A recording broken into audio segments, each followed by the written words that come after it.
সুপ্রিয় দর্শক আসসালামু আলাইকুম। আজকে আমি আপনাদের সাথে মচমচে পেঁয়াজুর রেসিপি শেয়ার করব। এই পেঁয়াজুগুলো কিভাবে একবার তৈরি করে পুরো রমজান মাস জুড়ে খেতে পারবেন সেই পদ্ধতিটা আজকের রেসিপিতে শেয়ার করব। প্রতিদিন ডাল বাটা বা ডাল ভেজানোর ঝামেলা একদমই থাকবে না। আমি পেঁয়াজু সংরক্ষণের দুটো পদ্ধতির রেসিপি শেয়ার করব। যেটা ভালো লাগে সেই পদ্ধতিতে পেঁয়াজু ফ্রোজেন করতে পারেন। পেঁয়াজু তৈরি করার জন্য আমি এখানে নিয়েছি হাফ কাপ খেসারির ডাল আর নিয়েছি হাফ কাপ মসুর ডাল। আপনারা যে কোনো এক ধরনের ডালও এখানে ব্যবহার করতে পারেন, তবে আমি দুই ধরনের ডালই একসাথে ব্যবহার করেছি। প্রয়োজন মতো পানি দিয়ে এখানে ডালটাকে ভিজিয়ে রেখে দেব 15 থেকে 20 মিনিটের জন্য। দেখুন 15 মিনিট পর ডালটা খুব ভালোভাবে ফুলে উঠেছে এবং খুব ভালোভাবে ভিজে গেছে।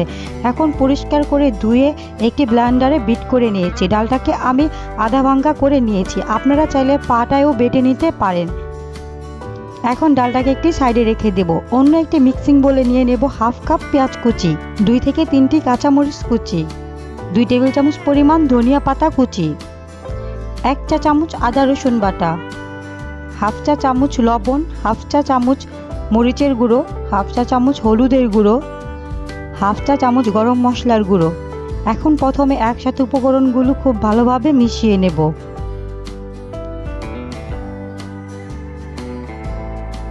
মেশানো হয়ে গেলে এখানে ডালগুলো দিয়ে দেব। এখন পেঁয়াজের সাথে ডালগুলো খুব ভালোভাবে আমি মিশিয়ে নেব।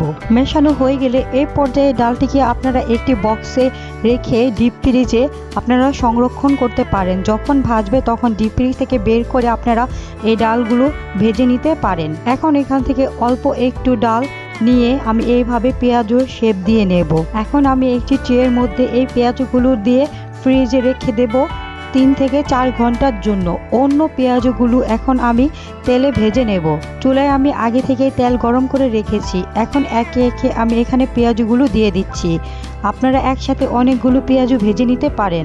2-1 মিনিট ভাজার পর আমি পেঁয়াজগুলোকে উল্টে দিচ্ছি।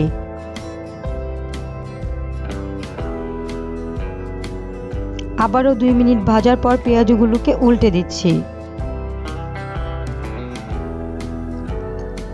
এভাবে উল্টে পাল্টে গোল্ডেন ব্রাউন কালার করে পেঁয়াজগুলোকে আমি ভেজে নিয়েছি। এখন একে একে আমি তেল ঝরিয়ে পেঁয়াজগুলোকে উঠিয়ে নিচ্ছি। এইভাবে বাসায় খুব অল্প সময়ে আপনারা মচমচে পেঁয়াজগুলো তৈরি করে নিতে পারেন খুব সহজেই, আর খেতেই হয় দারুণ মচমচে। এইভাবে আমি সবগুলো পেঁয়াজু তৈরি করে নিয়েছি। বাকি পেঁয়াজগুলো আমি ফ্রিজ থেকে এনে এখন এগুলোকে খুব ভালোভাবে উঠিয়ে একটি বক্সে আটকে আমি পুরো রমজান মাস জুড়ে ব্যবহার করতে পারি।